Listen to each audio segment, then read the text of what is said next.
नमो तस्स भगवतो अरहतो सम्मा सम्बुद्धस्स। नमो तस्स भगवतो अरहतो सम्मा सम्बुद्धस्स। नमो तस्स भगवतो अरहतो सम्मा सम्बुद्धस्स।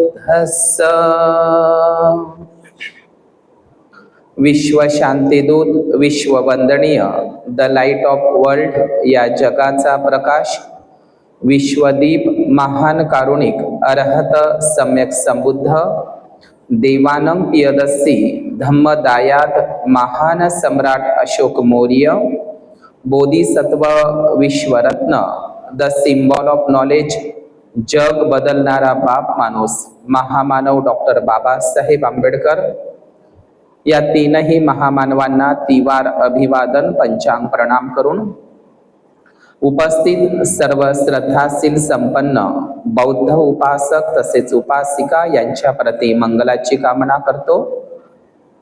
त्याचप्रमाणे नोबेल ट्रूथ या यूट्यूब चॅनलचे सर्व दर्शक, उपासक, उपासिका यांच्याही प्रती मंगलाची कामना करतो। आज विशेष धम्मदेसना म्हणून तथागत भगवान बुद्धांचा जो इतिहास आहे, बौद्ध धम्माचा या प्राचीन जम्बूद्वीपाचा हा इतिहास, हा सांस्कृतिक इतिहास, भौगोलिक इतिहास, ऐतिहासिक इतिहास, पुरातात्विक इतिहास, सामाजिक, नैतिक, राजकीय आणि आध्यात्मिक हा बुद्ध धम्माचा इतिहास आज या ठिकाणी विशेष धम्मदेसना म्हणून तथागत सम्यक संबुद्ध, ज्या तथागत सम्यक संबुद्ध हे जे निसर्गाशी संयुक्त झाले होते, एकरूप झाले होते, बुद्धांचा जो धम्म नियमाचा सिद्धांत आहे, धम्म नियम म्हणजेच निसर्ग नियम, निसर्ग नियम म्हणजेच धम्म नियम, आणि म्हणून आज विशेष धम्मदेसना म्हणून तथागत सम्यक संबुद्ध ज्यांचं संपूर्ण आयुष्य म्हणजे आज या ठिकाणी तथागत बुद्धांचा वनवास आणि कौंडिन्य भिक्खूंचा अज्ञातवास हा एक विषय म्हणून पुन्हा सांगतो की तथागत बुद्धांचा वनवास आणि कौंडिन्य भिक्खूंचा अज्ञातवास असा हा विषय या ठिकाणी मी मांडण्याचा प्रयत्न करतो की तथागत भगवान बुद्धांच्या जीवनाशी नदी असेल, वृक्ष असेल, पर्वत असेल, पहाडी असेल आणि वन ज्याला आपण जंगल म्हणत असतो, या वनाशी, पर्वताशी, नदीशी बुद्धाचा आणि भिक्खू संघाचा कसा संबंध आहे। आणि म्हणून आपण बौद्ध साहित्यामध्ये जर बघितलं तर बुद्धांच्या सिद्धार्थ गौतमाच्या जन्मापासूनच वनाशी म्हणजेच जंगलाशी बुद्धाचा संपर्क येतो। मी शीर्षक म्हणून तथागत बुद्धांचा वनवास आणि कौंडिन्य भिक्खूंचा अज्ञातवास असं का सांगितलेलं आहे, तर आपल्याला ब्राह्मणी काल्पनिक ज्या महाकाव्य जे रामायण आहे, या रामायणामध्ये आपण पाहत असतो की रामाचा 14 वर्षाचा वनवास, आणि आपण महाभारतामध्ये या खोटारड्या ब्राह्मणी ग्रंथामध्ये महाभारतामध्ये आपण असं ऐकत असतो की 5 पांडवांचा 12 वर्षाचा वनवास, म्हणजे 5 पांडवांचा 12 वर्षाचा अज्ञातवास महाभारतामध्ये जे काल्पनिक पौराणिक पात्र आहे की 5 पांडवांचा 12 वर्षांचा अज्ञातवास आणि रामायण या महाकाव्य काल्पनिक ब्राह्मणी ग्रंथामध्ये रामाचा जो काही 14 वर्षाचा वनवास आहे, तर या 14 वर्षाचा वनवास आणि 12 वर्षाचा हा जो काही वनवास आहे, खऱ्या अर्थानं जर आपण बौद्ध साहित्यामध्ये जर बघितलं तर वनवास म्हणजे काय, तर वन अधिक वास, जसं आपण वर्षावास म्हणत असतो, तर त्याचप्रमाणे वनवास म्हणजे काय, तर वन अधिक वास म्हणजे वनामध्ये, जंगलामध्ये किंवा अरण्यामध्ये वास करणे, एकांत वास करणे. आणि आपल्याला तर माहीतच आहे की बुद्धाचा आणि बुद्धाच्या भिक्खू संघाचा वनाशीन, जंगलाशीन, अरण्यवासाशी किती संबंध आहे. आणि म्हणून बुद्धाचा जन्मच जर बघितला आपण तर लुंबिनी वनापासून सुरू होत असतो. परंतु काही ब्राह्मणी लोकांनी हे जे रामायणामध्ये जे काही 14 वर्षाचा वनवास जो रामाला दाखवण्यात येतो आणि महाभारतामध्ये जो काही 12 वर्षाचा अज्ञातवास 5 पांडवांचा दाखविला जातो, हे 14 आणि 12 काय आहे, तर हे 14 आणि 12 खऱ्या अर्थानं जे रामायण आहे, जे काल्पनिक ब्राह्मणी रामायण आहे, तर ही दशरथ जातक कथेवरून चोरलेलं आहे. हे दशरथ जातक कथा ज्याच्यामध्ये बोधिसत्व राम हा पंडित आहे, त्याच्यामध्ये लक्ष्मण आहे आणि सीता त्याची बहीण दाखवली आहे. परंतु रावण नावाचं पात्र मात्र दशरथ बौद्ध जातक कथामध्ये नाही. या दशरथ बौद्ध जातक कथावरूनच हे दशरथ बौद्ध जातक कथा आपल्याला सांचीच्या स्तूपावर आणि अजिंठा लेणीमध्ये सुद्धा ते पेंटिंग आपल्याला पाहायला मिळते. तर या दशरथ जातक कथेवरूनच हे ब्राह्मणी रामायणाची निर्मिती झालेली आहे आणि महाभारताची सुद्धा.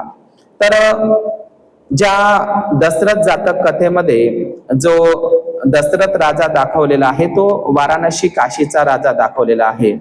आणि दुसरी गोष्ट, या दशरथ जातक कथेमध्ये जो वाराणसीचा दशरथ राजा दाखवलेला आहे आणि दुसरी गोष्ट त्या ठिकाणी या दशरथ जातक कथेमध्येच 14 वर्षाचा वनवास दाखवलेला आहे. खऱ्या अर्थानं 14 वर्षाचा वनवास ही जी काही अवधारणा आहे ही दशरथ जातक कथेमधली आहे, हे आपण लक्षात घेतलं पाहिजे. आणि दुसरी गोष्ट, जे महाभारतामध्ये 12 वर्षाचा अज्ञातवास जे 5 पांडव भोगत असतात, हे जे दाखवलेले आहे 12 वर्षाचा अज्ञातवास. अज्ञातवास म्हणजे काय, तर अज्ञानात म्हणजे अज्ञातवासात राहणं. तर हे आपण जर बौद्ध साहित्याचा अभ्यास जर केला तर तथागत भगवान बुद्धांचे प्रथम शिष्य जे भिक्खू आहे, तथागत भगवान बुद्धांचे प्रथम भिक्खू शिष्य जे अर्हत भिक्खू होते, त्यांचं नाव कौंडिन्य. जे 5 भिक्खू तथागत भगवान बुद्धाला येऊन मिळाले होते त्याच्यापैकीचे जे पहिले अर्हत भिक्खू ज्यांचं नाव कौंडिन्य आहे, तर तथागत भगवान बुद्धाकडे त्यांनी प्रवच्य आणि उपसंपदा घेतल्याच्या नंतर सारनाथला हे कौंडिन्य नावाचे अर्हत भिक्खू, ज्यांना अज्ञात कौंडिन्य म्हणूनही ओळखलं जातं, हे अज्ञात कौंडिन्य भिक्खू तथागत भगवान बुद्धांकडून उपसंपदा प्रवच्या ग्रहण केल्याच्या नंतर ते 12 वर्ष हिमालयामध्ये अज्ञातवासामध्ये राहिलेले आहे.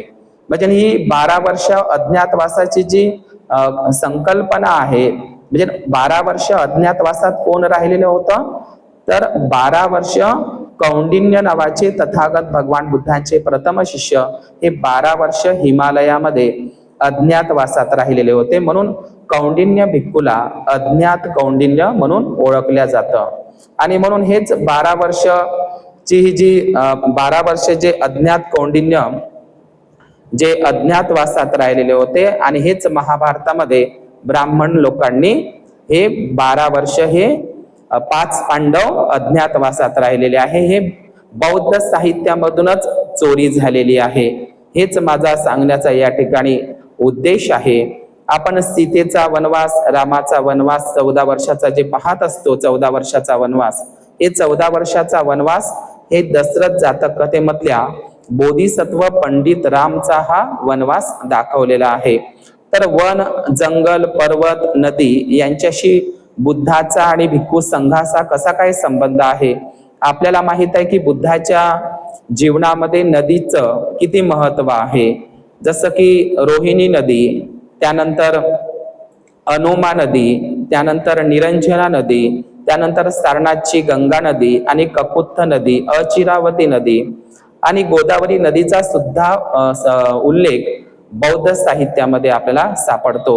ज्या ज्या ठिकाणी नदी असेल त्या त्या ठिकाणी प्राचीन बौद्ध स्तूप, प्राचीन बौद्ध महाविहार आणि प्राचीन बौद्ध लेण्या, बौद्ध गुफा ह्या तुम्हाला नदीच्याच काठावर दिसेल. आणि म्हणून नदीचा आणि बुद्धाचा खूप संबंध आहे. त्याचप्रमाणे बुद्धाचा आणि वनाचा, जंगलाचा, अरण्याचा सुद्धा खूप मोठा संबंध आहे. तर वनाशी म्हणजे जंगलाशी म्हणजे बुद्धाचा जो जीवनक्रम आहे, बुद्धाचा जो जीवनपट आहे, बुद्धाचाच खरा पद्धतीनं वनवास आहे.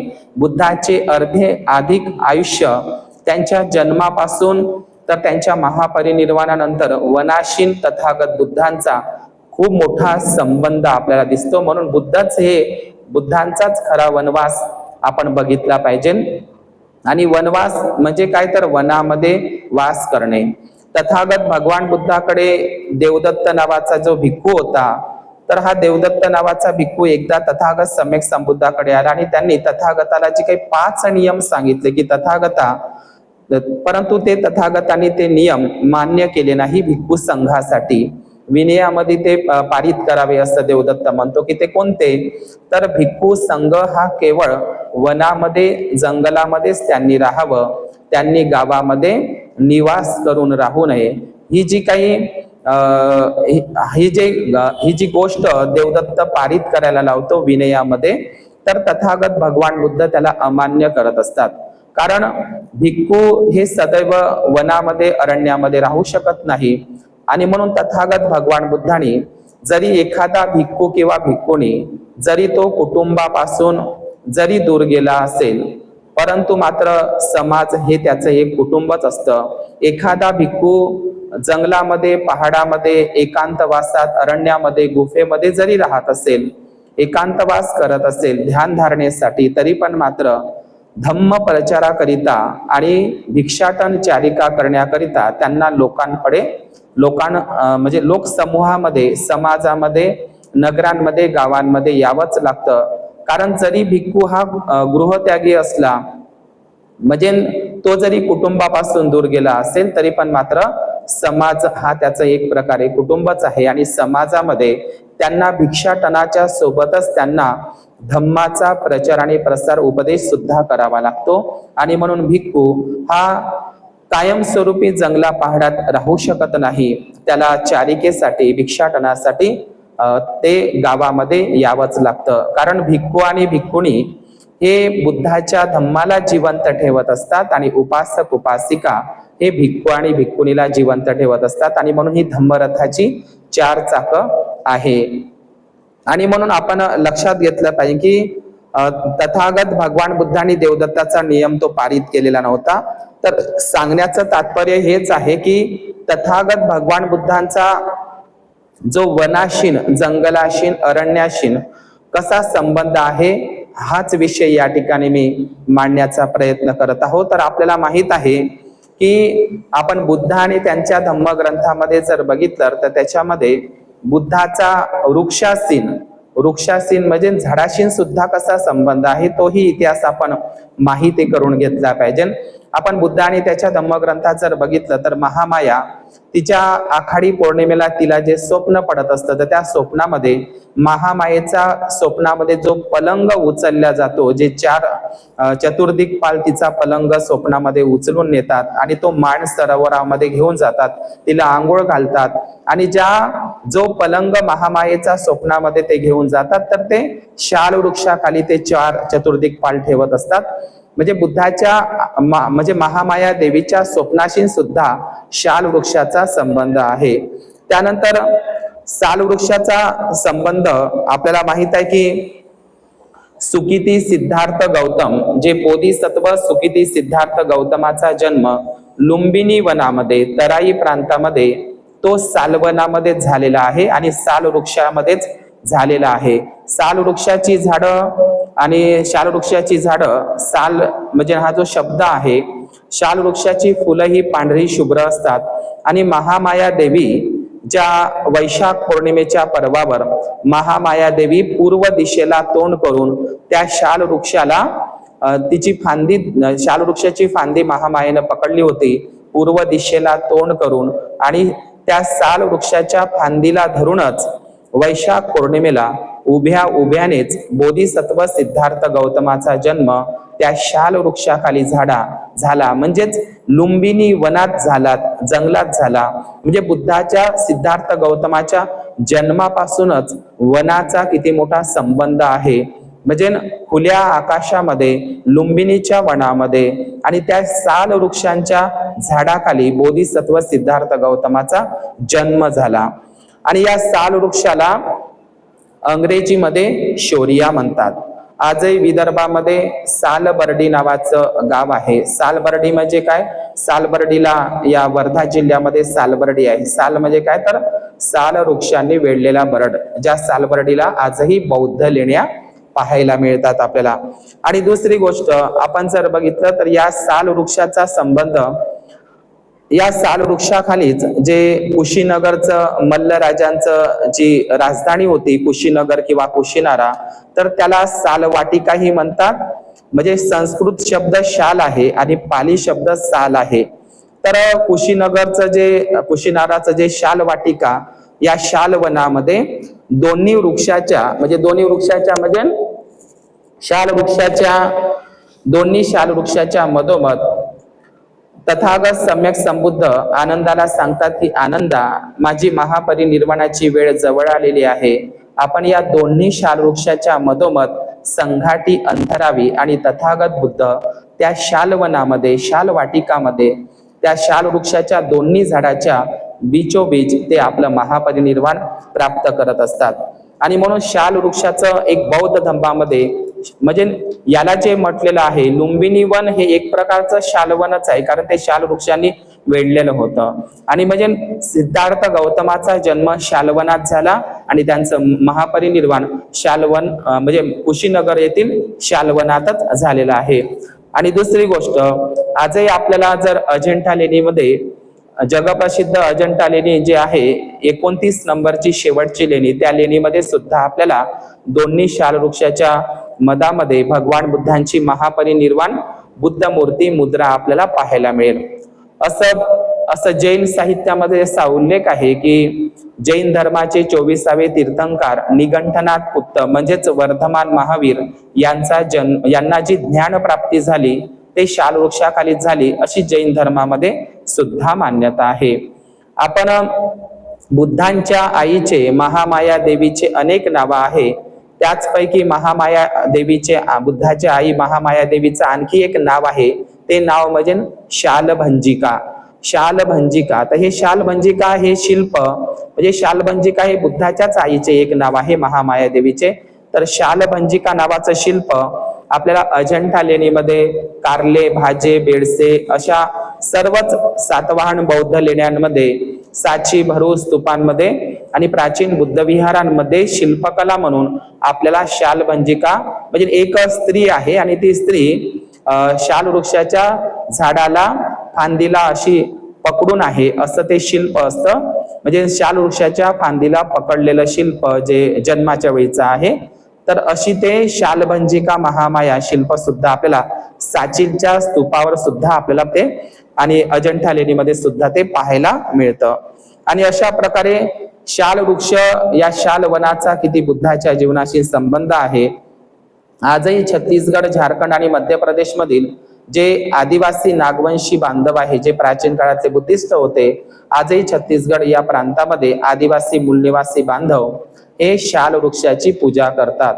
आणि त्याचप्रमाणे आपण जर पाहिलं, बुद्ध आणि त्यांच्या धम्मग्रंथामध्ये ज्या हंस पक्षाला जो बाण लागतो, तर त्यावेळी सिद्धार्थ गौतमाचे वय 8-9 वर्षाचे असते. तर ते त्यांची प्रथम ध्यान अवस्था, प्रथम ध्यान जर सिद्धार्थ गौतमचे लावत असतात, जे झाड असतं ते झाड म्हणजे जांभळाचं झाड असतं. म्हणजे जांभळाच्या वनामध्ये, जांभूळ वृक्षाखाली सिद्धार्थ गौतम लहानपणी ते प्रथम ध्यानाची अवस्था गाठत असतात. दुसरी गोष्ट, आपल्याला माहित आहे की राजा शुद्धोधनाच्या आदेशानुसार तथागत सम्यक संबुद्ध 7 वर्षानंतर फाल्गुन पौर्णिमेला कपिलवस्तूला परत येतात. त्यावेळी राजा शुद्धोधन तथागत सम्यक संबुद्धाला आणि 20,000 भिक्खू संघाला कपिलवस्तूला लागूनच जवळ असलेलं निग्रोधाराम हे जे वन आहे, हे निग्रोध वन म्हणजे याच ठिकाणी सुद्धा वन हा शब्द आलेला आहे. तर राजा शुद्धोधन तथागत बुद्धाला आणि 20,000 भिक्खू संघाला कपिलवस्तू जवळील निग्रोध वन किंवा त्याला निग्रोधाराम म्हणतात, तर हे बुद्धाला दान करत असतात. आता निग्रोध कशाला म्हटलेलं आहे, तर निग्रोध म्हणजे काय, तर वडाचेच वन. निग्रोध पालीमध्ये निगोध म्हणतात आणि निग्रोध म्हणजे काय, तर वडाचा झाड आहे. तर निग्रोध वडाच्या झाडालाच निग्रोध म्हणत असतात. आणि आपल्याला माहित आहे सुजाताने सिद्धार्थ गौतमाला जे खीरदान केली ते वडाच्या झाडाखाली केली. आणि आपण बौद्ध साहित्यामध्ये जर पाहिलं, धुतांगधारी अरहत महाकाश्यप भिक्खू यांची उपसंपदा तथागत भगवान बुद्धांनी वडाच्या झाडाखालीच केलेली आहे. आणि म्हणून वडाच्या झाडाचं सुद्धा एक बौद्ध धर्मामध्ये महत्व आहे. म्हणजे राजा शुद्धोधनाने बुद्धाला कपिलवस्तूला जे वन दान केलं होतं ते वन म्हणजे निग्रोध वन म्हणजे वडाच्या झाडाचे ते वन होते. आणि आपल्याला माहित आहे तथागत भगवान बुद्धांनी अधिकारवाणीने ते सांगता यावं म्हणून त्या काळामध्ये जे वैराग्याची कसोटी लावली होती. 6 वर्ष त्यांनी खडतर तपश्चर्या केली होती. 6 वर्ष खडतर तपश्चर्या, जे तपोभूमी डुंगेसरीला उर्वेलाच्या वनामध्ये 6 वर्ष खडतर तपश्चर्या केली, ते वन सुद्धा उर्वेला वन होतं. ज्यांनी 6 वर्ष तथागत म्हणजे 6 वर्ष सिद्धार्थ गौतमाने जे खडतर तपश्चर्या केली होती ते वन सुद्धा उर्वेला वन होतं. त्याला उर्वेला वन असं का म्हणतात, कारण त्या ठिकाणी बेलाची म्हणजे वेला म्हणजेच उर्वेला. तर बेलांच्या झाडांचं आजही तुम्ही कधी डुंगेसरीला गेले तर आजही तुम्हाला, आता ती काही काळानुसार ती नष्ट झालेली आहे, आजही तुम्हाला बेलांची झाडं तिथे डुंगेसरीला पाहायला मिळतात. म्हणून ते उर्वेला म्हणजे जमिनीच्या उरावर म्हणजे जमिनीच्या उरमध्ये जे बेलाची झाड आहे म्हणून त्याला उर्वेला वन असं म्हटलं जातं. आणि म्हणून बोधिसत्व सिद्धार्थ गौतमाचा वनाशी कसा संबंध आहे हेच मी सांगण्याचा प्रयत्न करत आहोत. जे 6 वर्ष खडतर तपश्चर्या केली, वैराग्याची कसोटी लावली, तर ते सुद्धा उर्वेला वनामध्ये म्हणजे इथे सुद्धा उर्वेला वन आहे. त्यानंतर आपल्याला माहित आहे 6 वर्ष खडतर तपश्चर्या केल्याच्या नंतर बोधिसत्व सिद्धार्थ गौतमाचं शरीर हे दुर्बल, कमजोर, अशक्त झालं होतं. आणि ज्या वडाच्या झाडाखाली सुजाताने खीरदान केली होती ते सुद्धा एक उर्वेला वनामध्ये परिसरामध्ये ते वडाचे झाड येत होते. म्हणजे झाडाचा आणि वनाचा किती संबंध आहे, म्हणजे बुद्धाचाच खरा पद्धतीने जर बघितला तर बुद्धाचाच वनवास आपल्याला अधिकाधिक दिसत असतो. परंतु काल्पनिक लोकांमधला वनवास आपल्याला दाखवण्यात आला किंवा सांगण्यात आलेला आहे. आणि त्यानंतर सुजाताची खीर प्राशन केल्याच्या नंतर बोधिसत्व सिद्धार्थ गौतम जे 40 दिवस ज्या निरंजना नदीच्या काठी ज्या पिंपळ बोधिवृक्षाखाली जे 40 दिवस पुरेल इतकं अन्न गोळा करतात आणि त्यानंतर ते 40 दिवसांनी सम्यक संबोधी बुद्धत्व ज्ञान प्राप्ती करत असतात, ते सुद्धा उर्वेला वनामध्ये. हे जे पिंपळ आहे जे नंतर बोधिवृक्ष होतं तर ते सुद्धा उर्वेला वना परिसरामध्ये म्हणजे ज्यांना जे ज्ञान प्राप्ती झाली ते पिंपळ बोधिवृक्षाखालीच झाली. ते झाड होतं पिंपळ बोधिवृक्ष आणि ते वन सुद्धा कोणतं होतं, उर्वेला वन परिसराचाच तो एक भाग होता. आणि त्या ठिकाणी त्यांनी ज्ञान प्राप्ती केलेली आहे. आणि आपण जर बघितलं की तथागत सम्यक संबुद्धाने ज्ञान प्राप्तीनंतर, सम्यक संबोधी प्राप्तीनंतर, बुद्धत्व प्राप्तीनंतर स्वयं तथागत भगवान बुद्धाने बोधिवृक्षाला म्हणजे पिंपळ बोधिवृक्षाला, बोधिराजाला हात जोडलेले आहे. इमे हे ते महाबोधी लोकनाथे न पूजिता अहम पिते नमस्सामी बोधिराजा नमस्तुते. म्हणजे स्वयं तथागत भगवान बुद्धांनी बोधिवृक्षाला, त्या पिंपळ वृक्षाला ज्ञान प्राप्तीनंतर हात जोडलेले आहे. ती मूर्ती आपल्याला आजही साची भरूचच्या स्तूपावर पाहायला भेटते. दोन्ही हात जोडलेली बोधिवृक्षाविषयी, झाडाविषयी, वृक्षाविषयी कृतज्ञता व्यक्त करणारे तथागत सम्यक संबुद्ध होते. ज्यावेळी तथागत सम्यक संबुद्धांनी त्या बोधिवृक्षाला हात जोडले तेव्हा आणि भिक्खू संघाने सुद्धा तेव्हापासूनच म्हणजे या जगामध्ये पहिल्यांदा वृक्ष पूजा, म्हणजे जे सुजातानं त्या झाडाला संकल्प केला होता वडाच्या, परंतु वृक्ष पूजा जर खऱ्या अर्थानं जर कुठून सुरू झाली असेल तर ते तथागत सम्यक संबुद्धापासून. तथागत सम्यक संबुद्धांनी पिंपळ वृक्षाला हात जोडले, वंदन केलं, कृतज्ञता व्यक्त केली. आणि एवढंच नाही, बोधी पल्लखं म्हणजे एकटक ते बोधी वृक्षाच्या झाडाकडे, पानांकडे, फांद्यांकडे पाहत सुद्धा राहिले. एवढी कृतज्ञता बोधी वृक्षाविषयी, पिंपळ वृक्षाविषयी तथागतांनी व्यक्त केली होती. बुद्धाने सर्वप्रथम बोधी वृक्षाची पूजा केली आणि त्यानंतर आजही जगभरामध्ये त्या बोधी वृक्ष पिंपळाची पूजा केली जाते. आणि तेव्हापासूनच जगभर बोधी वृक्षाचं महत्व सुद्धा वाढलेलं आहे. आपण हे जे बोधी वृक्षाचं जे शिल्प आहे, तर हे बोधी वृक्षाचं नंतर राजा बिंबिसाराने सुद्धा जे जे जे महाबोधी महाविहार आहे त्या ठिकाणी जे बोधी वृक्ष आहे, जिथे सम्यक संबोधित सिद्धार्थ गौतमाने प्राप्त केली होती, त्या ठिकाणी त्या बोधी वृक्षाच्या सभोवताल राजा बिंबिसार असेल, राजा अजातशत्रू असेल, यांनी हे राजे महाराजे सुद्धा त्या बोधी वृक्षाला वंदन करायचे, त्यांची देखभाल आणि संरक्षण करायचे. आणि अशा प्रकारे तिथेच त्या बोधी वृक्षाच्याच बाजूला अजपाल वृक्ष असेल, त्या ठिकाणी भगवान बुद्धांनी त्या अजपाल वृक्षाखाली सुद्धा काही दिवस व्यतीत केलेले होते. आणि त्याचप्रमाणे नंतर ज्ञान प्राप्तीनंतर म्हणजे बोधिसत्व सिद्धार्थ गौतमाने ज्ञान प्राप्ती केल्याच्या नंतर त्यांनी उर्वेला वन, बोधगया येथील उर्वेला वन सोडलं आणि ते सरळ सरळ वाराणसी, काशी, बनारसच्या दिशेनं गंगा नदीच्या किनारी असलेलं जे सारनाथचं मृगदाई वन. आता इथे सुद्धा मृगदाई वन हा शब्द आलेला आहे. म्हणजे बुद्धाचा आणि वनाचा किती संबंध आहे मी सांगत आहो. जन्मापासून तर महापरिनिर्वाणापर्यंत वन वन वन हे शब्द आपल्याला दिसतात. ज्यावेळी उर्वेला बोधगया उर्वेला वन सोडलं तर ते सरळ सरळ सारनाथच्या इसी पतन मृगदाई वन. आता त्याला मृगदाई वन म्हणजे काय म्हणतात, तर ते निग्रोध जातक कथामध्ये सुद्धा आहे. ते एक अभयारण्य होतं आणि हरणासाठी त्याच्यामध्ये मोकळी होती. म्हणजे हरणाचं जास्तीत जास्त त्या ठिकाणी वास्तव्य होतं, म्हणून त्याला मृगदाई वन म्हणतात. आणि म्हणून या मृगदाई वनामध्येच आपल्याला माहित आहे तथागत सम्यक संबुद्धांनी धम्मचक्र पवर्तन आणि भिक्खू संघाची निर्मिती, आपला पहिला वर्षावास, भिक्खू संघाची निर्मिती, धम्मचक्र पवर्तन आणि आपल्या पहिल्या वर्षावास तथागत सम्यक संबुद्धांनी मृगदाई वनामध्ये सारनाथला केलेला होता. आणि म्हणून भगवान बुद्धच हे खऱ्या अर्थाने वनवासी आहे आणि अरण्यवासी आहे. आणि म्हणून बुद्धालाच खऱ्या अर्थानं ते अभयारण्य होतं मृगदाई वन एक प्रकारे. ते निग्रोध जातक कथामध्ये ते आलेलंच आहे. म्हणून बुद्धांचाच खरा वनवास आणि भिक्खू संघाचाच वनवास आपण बौद्ध साहित्यामध्ये पाहत असतो. वनवास म्हणजे काय, तर वनामध्ये वास करणे, राहणे, एकांतवास करणे अशा पद्धतीने. आणि म्हणून अशा पद्धतीने 6 वर्ष त्यांनी उर्वेला वनामध्ये खडतर तपश्चर्येचा वनवासच होता ते एक प्रकारे.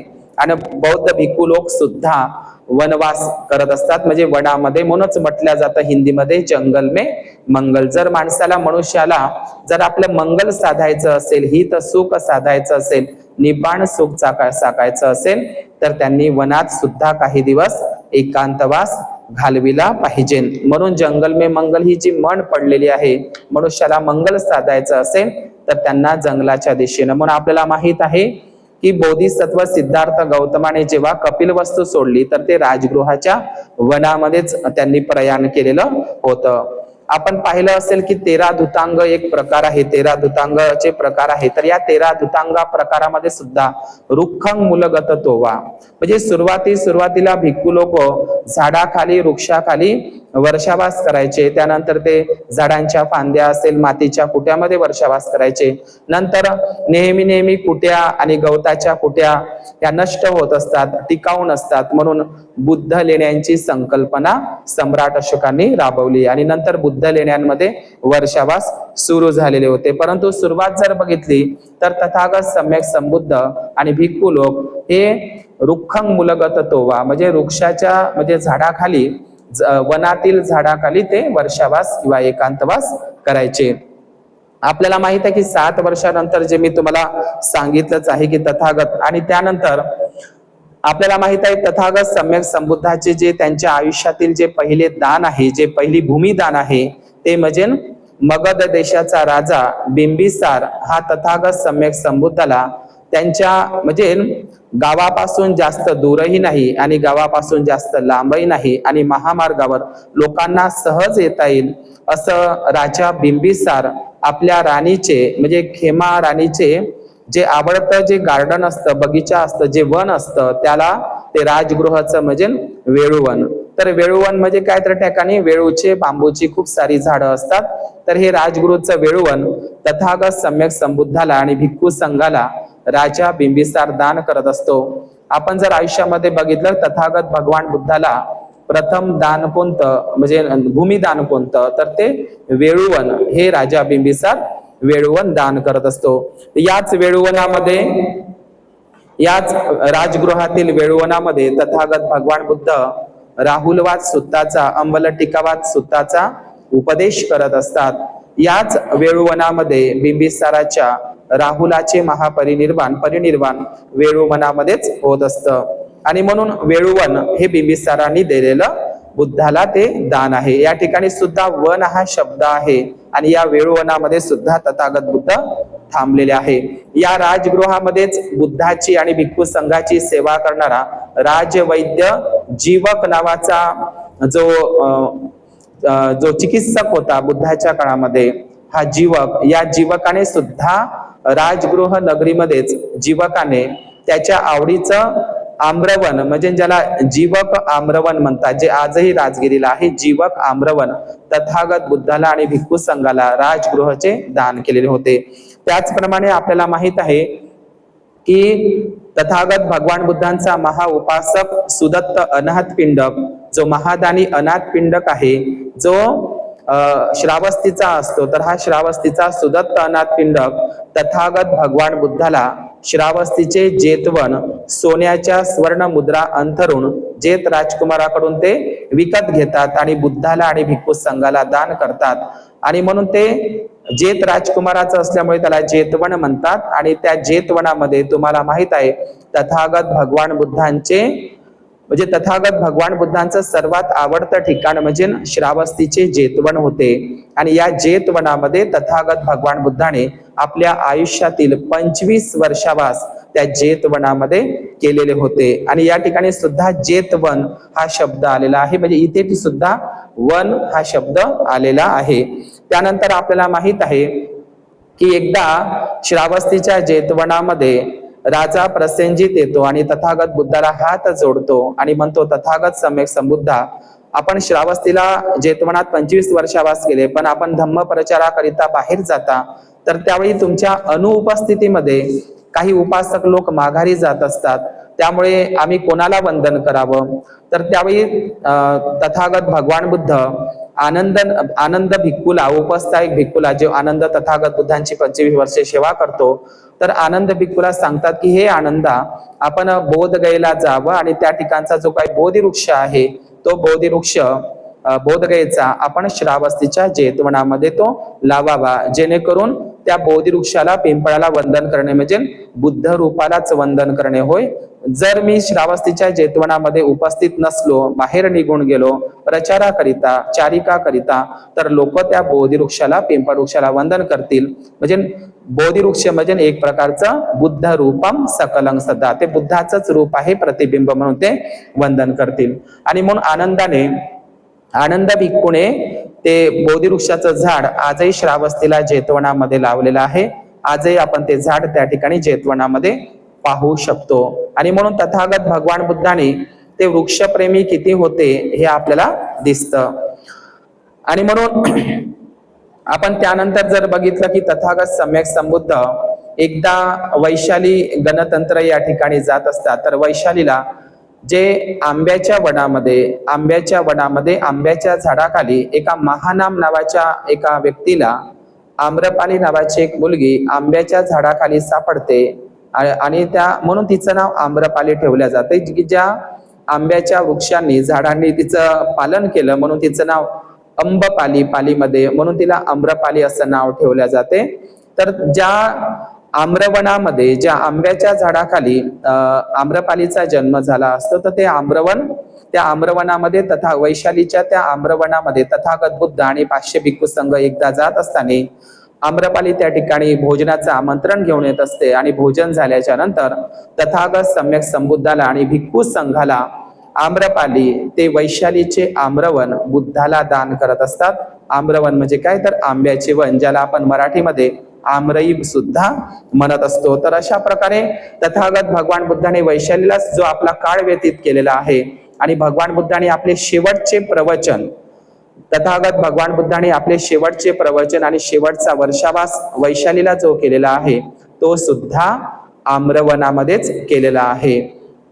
आणि त्यानंतर तथागत सम्यक संबुद्ध हे माघ पौर्णिमेच्या दिवशी म्हणजे महापरिनिर्वाणाची घोषणा करत असतात. आणि तथागत सम्यक संबुद्ध जेव्हा वैशालीचा निरोप घेत असतात, तर त्यावेळी ते पावानगरीला म्हणजे पावापुरीला येत असतात.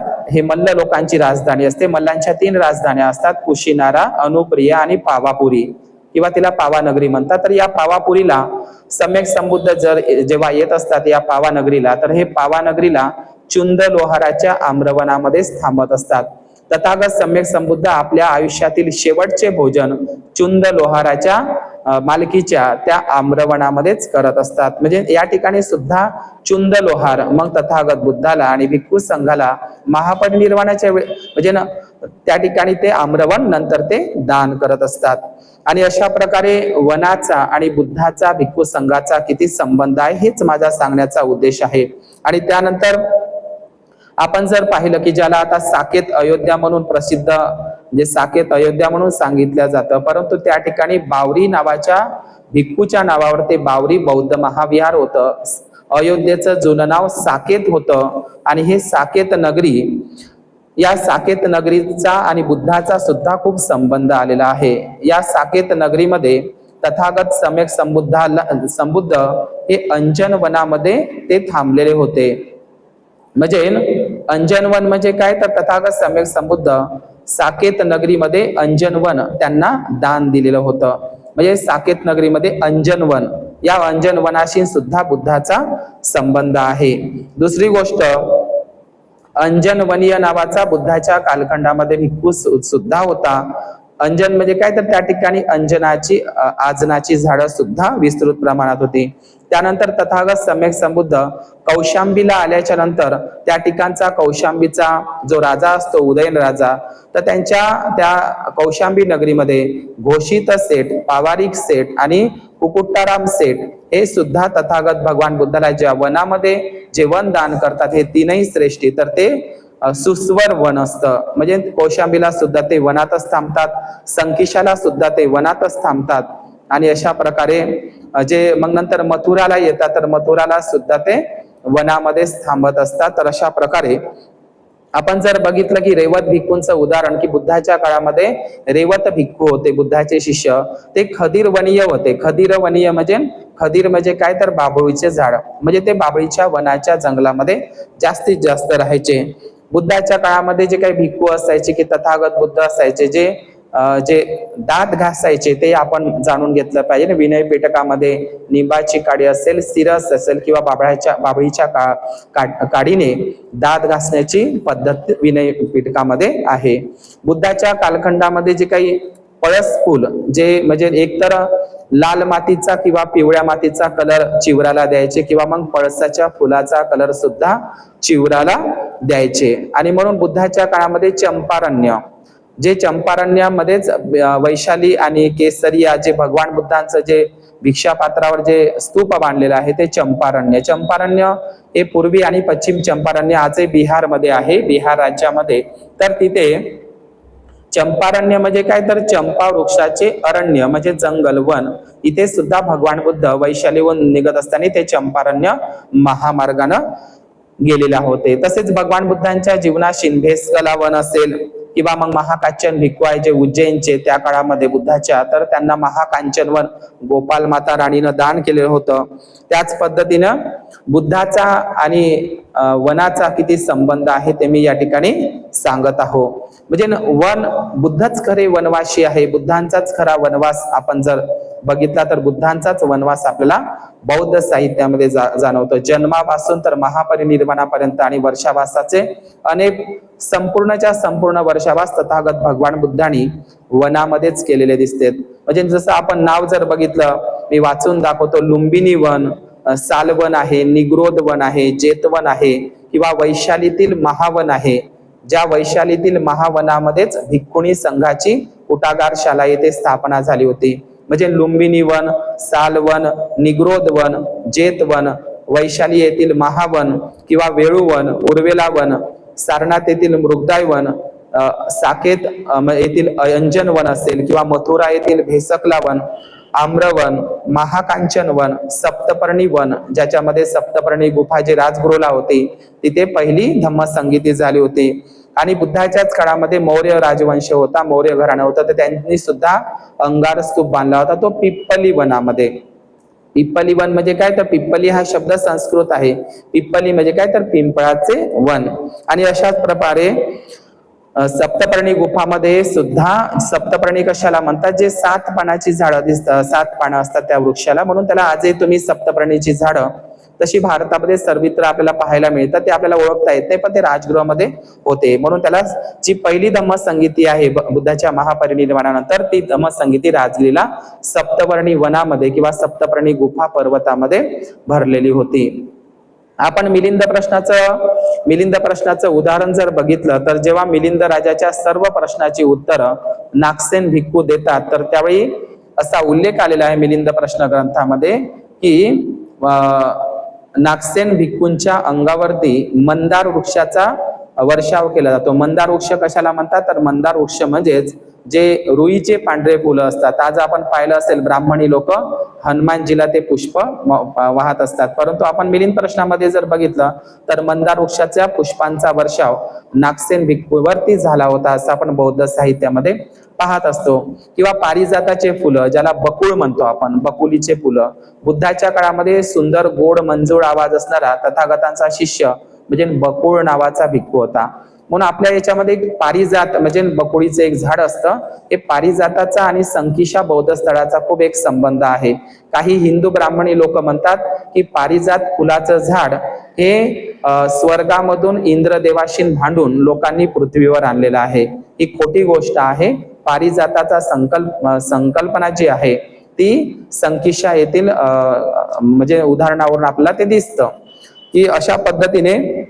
आणि आपल्याला माहित आहे तथागत सम्यक संबुद्ध महाराष्ट्रामध्ये मुंबईला आले होते, ठाणे सोपाऱ्याला, तिथे 7 दिवस भगवान बुद्ध राहिले होते पुन्न भिक्खूंच्या आदेशावरून. आणि पुन्न भिक्खूंनी मग सोपाऱ्याला तथागत भगवान बुद्धाला त्या ठिकाणी चंदन कुटी बांधून दिली होती, चंदनाच्या लाकडाची. तर म्हणजे हे मी या ठिकाणी यासाठी सांगत आहो की बुद्धाचा आणि भिक्खू वनाचा किती मोठा संबंध आहे. म्हणजे ज्या ठिकाणी बुद्धाचा नदी असेल, वन असेल, वृक्ष असेल आणि पर्वत असेल, पहाडी असेल, याच्याशी बुद्धाचा संबंध आहे. आता आपण यानंतर तथागत सम्यक संबुद्धांचा पर्वताशीन म्हणजे पहाडीशीन कसा संबंध आहे. जसं साऊथ इंडियामध्ये, दक्षिण भारतामध्ये पहाडीला कोंडा म्हणतात, जसं नागार्जुन कोंडा. जसं नागार्जुन भिक्खूंनी जे नागार्जुन कोंडाच्या श्री पर्वतावर, त्यांनी श्री पर्वत असं एक ठिकाण होतं, नागार्जुन भिक्खू तिथे राहायचे दक्षिण भारतामध्ये.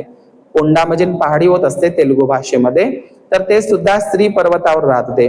जसं आपण बुद्धाचा आणि पर्वताचा, आणि त्यानंतरही बौद्ध भिक्खू हे पर्वतामध्ये, पहाडामध्ये, लेण्या कंदरीमध्ये, गुफेमध्ये वर्षावास करायचे, लेण्या खोदायचे, बौद्ध गुफा खोदायचे. तर आपण बुद्धाचा आणि पर्वताशी संबंध जर बघितला तर बुद्ध जेव्हा कपिलवस्तू सोडतात आणि बुद्धत्व प्राप्तीनंतर सुद्धा जसं राजगिरीमध्ये आजही त्या ऐतिहासिक उदयगिरी पर्वत आहे, जिथे उदयगिरी पर्वत हे राजगिरीला आहे. प्राचीन उदयगिरी पर्वत असेल, प्राचीन रत्नागिरी पर्वत असेल, हे राजगिरीला आहे. म्हणजे या राजगिरीमध्ये सुद्धा उदयगिरी पर्वत, रत्नागिरी पर्वत, ग्रीदकूट पर्वत, वैभार पर्वत, विपुल पर्वत किंवा सप्तपर्णी गुफा पर्वत आणि ग्रीदकूट पर्वत असे पर्वत, ज्या पर्वताचा राजगृहातील मी जेवढे काही नावं घेतले हे राजगृहामध्येच पर्वत आहे. या पर्वतांचा आणि बुद्धाचा खूप मोठा बौद्ध धम्माशी संबंध आहे. बुद्धाने त्या ठिकाणी वास्तव्य केलेले आहे, उपदेश केलेले आहे, वर्षावास केलेला आहे. त्याचप्रमाणे तथागत भगवान बुद्धांनी चलीय पर्वत असेल किंवा सिसुमारगिरी पर्वत असेल, किंवा चंकीगड पर्वत असेल, या ठिकाणी सुद्धा वर्षावास केलेला आहे किंवा त्या ठिकाणी उपदेश केलेला आहे. त्याचप्रमाणे नंतरच्या काळामध्ये भिक्खू लोकांनी जे गिरनार पर्वत असेल, गिरनार पर्वत जे गुजरातला आहे, तिथेही सम्राट अशोकांनी आणि भिक्खूंच्या बौद्ध लेणी आहे. जसं महाराष्ट्रामध्ये जे काही सह्याद्री पर्वत आहे, या सह्याद्री पर्वतामध्ये पूर्ण सह्याद्री पर्वत रांगांमध्ये आपल्याला सर्व बौद्ध लेण्यांचं खोदकाम दिसतं. म्हणजे सह्याद्री पर्वत हा सर्व बुद्ध लेण्यांनी व्यापलेला आहे. तसंच मध्य प्रदेशातील विंध्याचल पर्वत, या विंध्याचल पर्वतामध्ये सुद्धा बाग आणि धर्मराजेश्वर नावाच्या सर्व बौद्ध गुफा आहे. म्हणजे बुद्धच नाही तर नंतरच्याही भिक्खू संघ हे पर्वताशी कसे संबंधित आहे हे सांगतो. तसंच राजस्थानमध्ये अरावली पर्वत असेल किंवा राजस्थानमध्येच आबू पर्वत असेल किंवा ज्याला अर्बुदगिरी पर्वत म्हणतात, किंवा आपल्या महाराष्ट्रामध्ये सातपुडा पर्वत असेल, ज्या सातपुडा पर्वत रांगेमध्ये नागद्वार पचमढीच्या बुद्ध लेणी आणि सालबर्डीच्या बुद्ध लेणी आहे. त्याचप्रमाणे आबू पर्वत असेल किंवा मग ओडिसा कलिंग देशातील धौली पर्वत असेल किंवा ओडिसा जसं सांची स्तूप, हा जगप्रसिद्ध सांची स्तूप हा सुद्धा चेतीयगिरी पर्वतावरच आहे. जसं ओडिसामध्ये उदयगिरी असेल, पुष्पगिरी, ललितगिरी, खंडगिरी किंवा वज्रगिरी, नंदगिरी हे सर्व प्राचीन बौद्ध विद्यापीठ हे पर्वतांमध्येच आहे. जसंच अर्हत महाकाश्यप भिक्खू जे आहे, जे मगध प्रांतातले होते, तर ते गुरुपादगिरी, ज्याला गुरुपा पहाडी म्हणतो, त्यांनी सुद्धा ते सुद्धा पर्वत पहाडाशी महाकाश्यप अर्हत भंतेंचा संबंध आहे. आणि आपण जर बघितलं की सम्राट अशोकांनी जे धम्मसंगीती भरवली होती, त्या धम्मसंगीतीमधून जे देश विदेशामध्ये भिक्खू पाठवले होते, अर्हत भिक्खू, त्याच्यामध्ये सम्राट अशोकांनी वनवासी नावाच्या अर्हत भिक्खूला कर्नाटक प्रदेशामध्ये धम्मप्रचारासाठी पाठवलेलं होतं. म्हणजे वनवासी हे भिक्खू होते. सम्राट अशोकांनी मोगली पद्धतीस्थानी अर्हत वनवासी नावाच्या भिक्खूला कर्नाटक प्रांतामध्ये पाठवलं होतं. आजही कर्नाटकमध्ये वनवाशी नावाचा जिल्हा आहे. तर वनवाशी ज्याचं नाव आता काही काळानं बदललेलं आहे, त्याला आता बेलगाव म्हणतात, बल्लीगाव म्हणतात.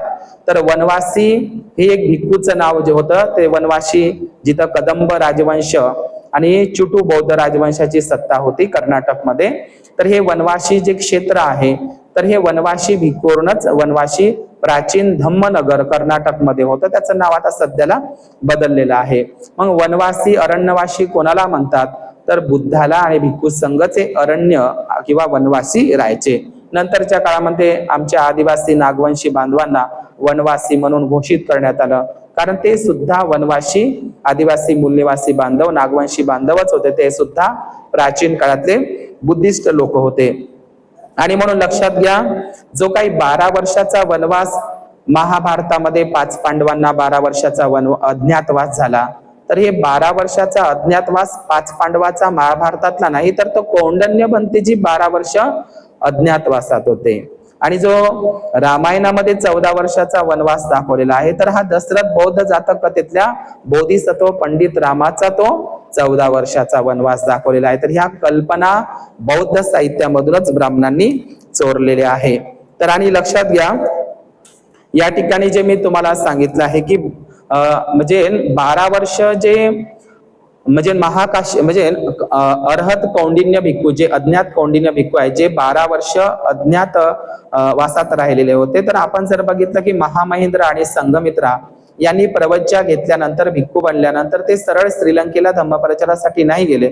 12 वर्ष ते भारतामध्येच जम्बूद्वीपामध्येच त्यांनी बौद्ध धर्माचा प्रचार प्रसार केलेला होता. तर या ठिकाणी सुद्धा आपल्याला महामहिंद्र हे 12 वर्ष भारतामध्ये राहत असतात, तर हेही 12 वर्ष इथे आपल्याला दिसतात.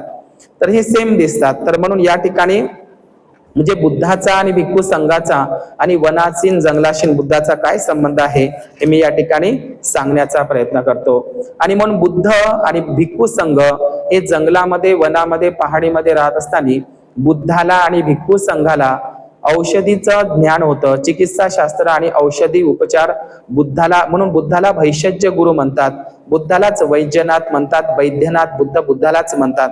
आणि म्हणून बुद्धाला म्हणजे विनय पिटकामध्ये महावग्गामध्ये जर पाहिलं, विनय पिटकामध्ये औषधीचं ज्ञान बुद्धाला आणि भिक्खू संघाला होतं. कारण जास्तीत जास्त भिक्खू लोक आणि बुद्ध लोक हे जंगलात वनात राहत होते.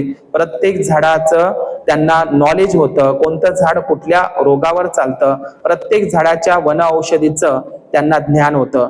आणि म्हणून हे जडीबुटीचे जनक जे आयुर्वेदिक म्हणतो, हे बुद्धालाच हे सगळं ज्ञान अवगत होतं, ते विनय पिटकामध्ये आपल्याला दिसतात.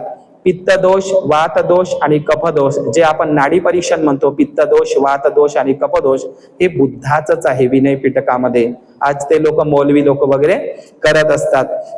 बुद्ध हे मनोचिकित्सक होते, मानसोपचार तज्ज्ञ होते, मनोवैज्ञानिक होते.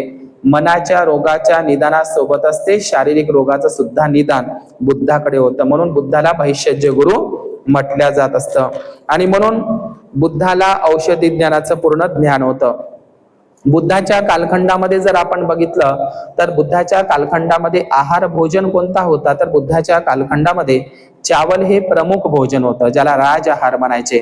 आपण मिलिंद प्रश्न ग्रंथामध्ये जर बघितलं तर कुमुद भंडिका नावाच्या तांदळाचा चावलचा उल्लेख आलेला आहे. कुमुद भंडिका, हा कुमुद भंडिका चावल, उच्च प्रतीचा चावल मिलिंद राजाच्या मिलिंद प्रश्न ग्रंथामध्ये आपण पाहत असतो, जो अलीकडे HMT म्हणून प्रसिद्ध आहे. बुद्धाच्या समकाळामध्ये जवस असेल, गहू असेल, मोहरी असेल, कापूस असेल, ताग असेल, गहू असेल, याचा उपयोग भोजनासाठी आहारामध्ये केला जात होता. बुद्धाच्या काळामध्ये जे गोड पदार्थ आहे, खीर वगैरे, तर त्या ठिकाणी शहदाचा, मधूचा वापर जास्तीत जास्त करत होते. म्हणजे शहद म्हणजे काय, तर बुद्धाच्या कालखंडामध्ये खूप मोठी घनदाट जंगल असायची आणि जिथे घनदाट जंगल असतात तिथे मधमाशा, मधुमक्ख्या असतात आणि जास्तीत जास्त प्रमाणात शहद, मधू प्राप्त होत असतो.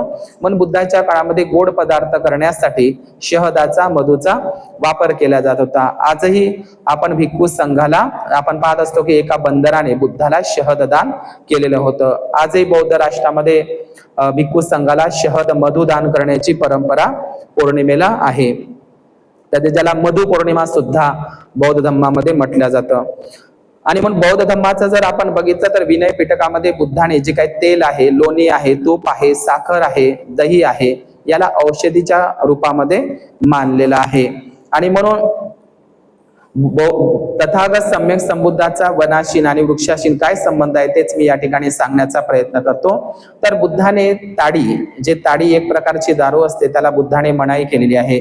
विनय पिटकामध्ये मोहफूल, भिक्खून मोहफूल सोडून आपण इतर फुलं खाऊ शकता, एक औषधी म्हणून किंवा एक भोजन म्हणून. म्हणजे बुद्धाच्या काळामध्ये पान, फूल आणि पडलेले फळ भिक्खू लोक खात असायचे. बोधी म्हणजे बोधी वृक्षाची जी पूजा आज जगभर होते, पिंपळ बोधी वृक्षाची, तर त्याची सुरुवातच तथागत सम्यक संबुद्धांनी केलेली आहे. म्हणजे बोधी वृक्ष, काही लोक म्हणतात बोधी वृक्ष हा रात्रंदिवस ऑक्सिजन सोडतो, असं नाही. जेवढा मोठा वृक्ष असतो, ऑक्सिजन सर्वच प्रकारची झाडं सोडत असतात, परंतु जेवढा मोठा वृक्ष असतो तेवढा तो जास्त ऑक्सिजन सोडत असतो. म्हणून तथागत सम्यक संबुद्धांनी जे काही ज्ञान प्राप्ती केलेली आहे ते बोधिवृक्षाखालीच केलेली आहे.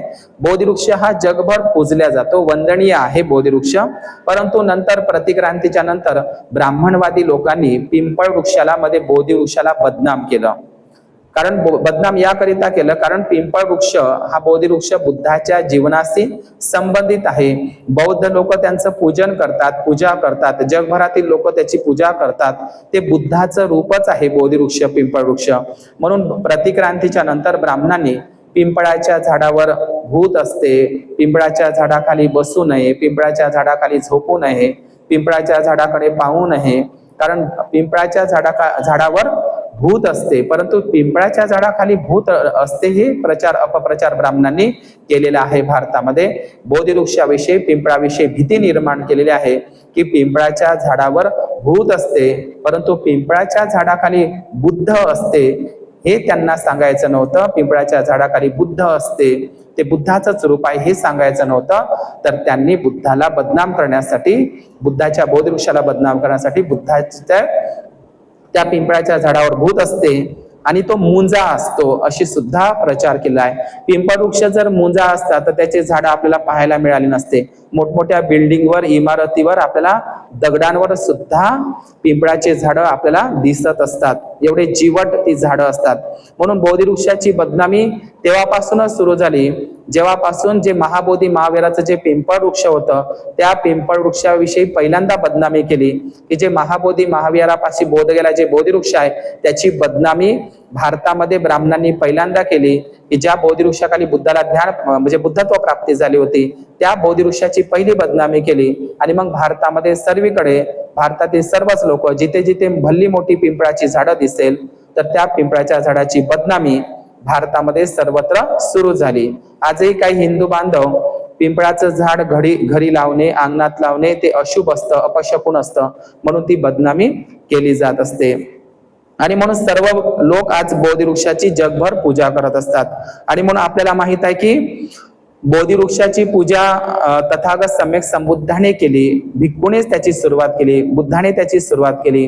नंतरच्याही राजे महाराजांनी बोधिवृक्ष पूजा सुरूच ठेवली आणि नंतरही ही परंपरा सम्राट अशोकाने सुद्धा मौर्य काळामध्ये सुरू केली. आणि म्हणून सर्वप्रथम सम्राट अशोकांनी बोधिवृक्ष जो महाबोधी महावृक्ष आहे त्या ठिकाणी सम्राट अशोकांनी भेट दिली. सम्राट अशोकांच्या 10व्या शिलालेखांमध्ये उर्वेल्याला बोधगयेला संबोधी स्थळ म्हणून भेट दिलेली आहे. जेव्हा ते मोगली पुत्र तिस्साद्वारे संबोधी स्थळाला म्हणजे बोधगयेला आले त्यावेळी त्यांनी सम्राट अशोकांनी त्या बोधिवृक्षाच्या सभोवताल एक राजसिंहासन हिऱ्याचं राजसिंहासन बांधलेलं होतं. त्या वज्रासन झाडाच्या सभोवताल कंपाऊंड केलं होतं. ते हिऱ्याचं राजसिंहासन बांधलेलं होतं. त्याची शिल्पकला तुम्हाला भंडारा जिल्ह्यातील पवनीचा जे स्तूप आहे पवनीच्या स्तूपावरच्या शिलालेखांमध्ये भरवूत असेल, साची असेल, सन्नती असेल, कर्नाटकातील अमरावती असेल, आंध्रातली तर त्या ठिकाणच्या शिल्पकलेमध्ये तुम्हाला बोधिवृक्षाला हिऱ्याचं राजसिंहासन सम्राट अशोकांनी बांधलेलं आहे. त्याची शिल्पपट आपला त्या स्तूपांवर आपल्याला दिसतात. म्हणून सम्राट अशोकांच्या काळामध्ये म्हणजे बुद्धाच्या काळामध्ये मौर्य घराणं होतं आणि हे मौर्य घराणं पिप्पलीवनचे मौर्य ज्यांनी बुद्धांच्या अस्थिवर अंगार स्तूप बांधलेला होता. तर पिप्पलीवन म्हणजे काय तर बुद्धांच्याच काळामध्ये मौर्य घराण्यांचं ते ठिकाण होतं पिप्पलीवन. पिप्पलीवन म्हणजेच काय तर पिंपळाचं वर. आज जर आपण कपिलवस्तूला गेलं, कपिलवस्तू जे आता उत्तर प्रदेशामध्ये आहे किंवा काही लोक नेपाळमध्ये मानतात तिल्लोरा कोटला, तर कपिलवस्तू हे जे जुनं नाव होतं आता कपिलवस्तूचे एक नवीन नाव पडलेलं आहे जे त्याला पिपर हवा म्हणतात. कपिलवस्तू हे नाव बदलून आता काळानुसार पिपर हवा असं कपिलवस्तूचं नाव आता आहे. तर पिपर हवा म्हणजे काय तर पिंपळ राशी नसते संबंधित आहे. तर हे बोधिवृक्षाचं जे राजसिंहासन आहे आपल्याला बोधिवृक्ष आहे जे पिंपळ बोधिवृक्ष आहे बुद्धाच्या ज्ञानाचे प्रतीक आहे, बुद्ध रूप आहे, बोधिराजा आहे. तर हे तुम्हाला साचीच्या, भरूचच्या, पवनी भंडाऱ्याच्या किंवा विदिशा, अमरावती आणि सन्नतीच्या स्तूपांवर बोधिवृक्षाचं शिल्प तुम्हाला पाहायला मिळतं. स्वतः तथागत बुद्ध आणि भिक्खू संघ आणि स्वतः सम्राट अशोक आणि त्यांची महाराण्या सुद्धा बोधिवृक्षाला वंदन करतानाचे शिल्प तुम्हाला पाहायला मिळतात अनेक स्तूपांच्या शिल्पकलेमध्ये सुद्धा. म्हणून सम्राट अशोकांनी सुद्धा 84,000 महाविहार संपूर्ण जम्बूद्वीप भारतामध्ये बुद्धांच्या अस्थींवर आणि अनेक अर्हत भिक्खूंच्या अस्थींवर स्तूप निर्माण केले होते. तर सम्राट अशोकांनी 84,000 महास्तूप 84,000 महाविहार जम्बूद्वीप भारतात बांधत असताना ज्या ठिकाणी 84,000 महाविहार आणि 84,000 महास्तूप बांधले तर त्या 84,000 महास्तूपाजवळ आणि 84,000 महाविहाराजवळ सम्राट अशोकांनी 84,000 बोधिवृक्ष पिंपळ वृक्षाची एकाच वेळी लागवड केलेली होती. म्हणजे सर्वात जास्त बोधिवृक्षाची लागवड करणारे जर कोण असेल तर तो धम्मदायाद महान सम्राट अशोक आहे. म्हणजे सम्राट अशोकांनी जिथे जिथे महास्तूप जिथे जिथे महाविहार 84,000 तिथे तिथे 84,000 बोधिवृक्ष स्वतः भिक्खूंच्या माध्यमातून तिथे लावलेली होती. आजही आपण बुद्ध लेण्या असो प्राचीन का बौद्ध स्तूप असो तुम्हाला आजूबाजूला बोधिवृक्षाची झाडं जुनी तुम्हाला पाहायला मिळतात. आणि म्हणून आपण जर बघितलं की सम्राट अशोकांनी आपली मुलगी संघमित्रा आणि महामहेंद्र यांना श्रीलंकेला सुद्धा आणि अनेक अर्हत भिक्खूला जेव्हा देश विदेशामध्ये जेव्हा तिसरी धम्मसंगीती झाली तर सम्राट अशोकांनी जे देश विदेशामध्ये बौद्ध भिक्खुनीला धम्म प्रचार आणि प्रसारासाठी पाठवले होते तर त्यांच्यासोबत बोधगयेचं बोधिवृक्ष सुद्धा त्यांच्यासोबत दिलेलं होतं भिक्खूंसोबत. आणि त्याचप्रमाणे संघमित्रा आणि महामहेंद्र जेव्हा श्रीलंकेला जातात तर त्या संघमित्राला सुद्धा तर त्या ठिकाणी सोन्याच्या कुंडीमध्ये बोधिवृक्ष श्रीलंकेची प्राचीन राजधानी अनुराधपूर या ठिकाणी संघमित्रा आणि महामहेंद्र यांनी लावलेला बोधिवृक्ष आजही आपल्याला श्रीलंकेला पाहायला मिळतो. म्हणजे जगामध्ये सुद्धा बोधिवृक्ष जर फेमस आणि प्रसिद्ध जर कोणी केला असेल तर ते महान सम्राट अशोकांनी. आपल्याला माहित आहे की बोधगयेच्या नालंदा बौद्ध विद्यापीठ ब्राह्मणांनी जाळलं, शशांक ब्राह्मणांनी. या शशांक ब्राह्मणांनी नालंदा विद्यापीठ जाळल्याच्या नंतर महाबोधी महाविहाराची तोडफोड केली आणि महाबोधी महाविहाराच्या जवळ ते जे बोधिवृक्ष होतं हे शशांक नावाच्या बंगाली ब्राह्मणांनी जाळलेलं होतं. त्याचा इतिहास आहे. म्हणजे शशांक नावाच्या बंगाली ब्राह्मणाने जाळलं असा उल्लेख आहे. असाही उल्लेख आहे की सम्राट अशोकाची एक राणी होती तिष्यरक्षिता, तिने सुद्धा ते बोधिवृक्ष जाळलेलं होतं. आज बोधगयेला महाबोधी महाविहारापाशी जे बोधिवृक्ष आपल्याला दिसतं ही चौथी शाखा आहे. चौथी शाखा सर अलेक्झांडर कनिंघम या इंग्रज अधिकाऱ्यांनी श्रीलंकेवरून ते बोधिवृक्षाचं रोपटं पुन्हा मागितलं. आज जे बोधगया महाबोधी महावीराच्या मागे जे तुम्हाला जे झाड दिसतं ते सर अलेक्झांडर कनिंघम यांनी आणून लावलेली ती चौथी शाखा आहे. म्हणून अनुराधापूरचं ते झाड आहे. आज मुंबईच्या ग्लोबल पॅगोडामध्ये सुद्धा ते संघमित्रानं आणलेलं झाड आहे. आज दीक्षाभूमीला जे झाड आहे ते संघमित्रेच्याच झाडाचं रोपटं आहे, कारण ते बुद्धगयेवरूनच आणलेलं आहे. आणि ते मिलिंद कॉलेजला सुद्धा बाबासाहेबांनी बोधिवृक्ष लावलेला आहे. ते सुद्धा संघमित्राच्याच बोधिवृक्षाची ते श्रीलंकेचीच एक उपशाखा आहे. आणि अशा प्रकारे आज जे बोधगयाचं झाड आहे ते झाड आहे. आणि म्हणून सम्राट अशोकाच्या बुद्धाच्या काळामध्ये आपण पाहिलं असतं की बुद्धाच्या कालखंडामध्ये जीवकला औषधी ज्ञानाचं ज्ञान होतं. तर बुद्धाच्या काळामध्ये पशुचिकित्सा आणि मनुष्य चिकित्सा एकाच ठिकाणी व्हायची, परंतु सम्राट अशोकांनी मात्र पशुचिकित्सा आणि मनुष्य चिकित्सा वेगवेगळ्या पद्धतीनं केलेल्या होत्या. सम्राट अशोकांनी पशुसाठी आणि मनुष्यासाठी सुद्धा दवाखाने काढलेले होते. हे गिरणारच्या शिलालेखमध्ये आपल्याला पाहायला मिळतं. सुदर्शन नावाचं झील सुद्धा सम्राट अशोकांनी बांधलेले होते, परंतु ते चंद्रगुप्त मौर्याने सुरुवात केली होती. सम्राट अशोकांनी बुद्धांच्याच या पावलावर पाऊल ठेवून त्यांनी महामार्ग निर्माण केले होते. महामार्गावर मोठमोठी झाडे लावली होती. पानपोईचे जनक सम्राट अशोकच आहे, पानपोई.